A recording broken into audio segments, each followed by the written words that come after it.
રાજકોટના ઉપલેટામાં મોજીરા પાસે આવેલ મોજ ડેમ 100% ભરાયો છે। મોજ ડેમના 10 દરવાજા ખોલીને પાણી છોડાયું છે। મોજ ડેમના 10 દરવાજા 5 ફૂટ સુધી ખોલાયા છે।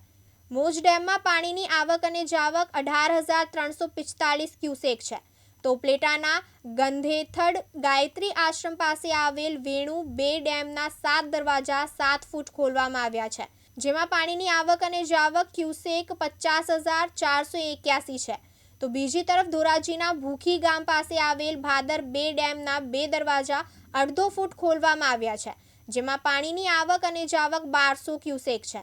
ઉપરવાસમાં ભારે વરસાદથી પાણીની આવક વધુ જોવા મળી છે।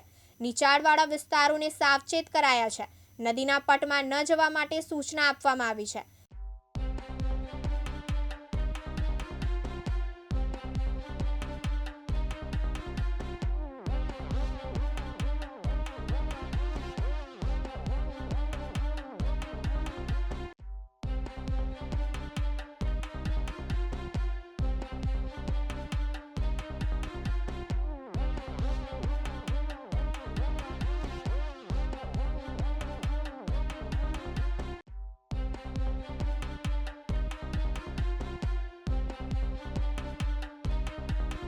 વિપુલ ધામેચા, દિવ્યાંગ ન્યૂઝ, ઉપલેટા, રાજકોટ।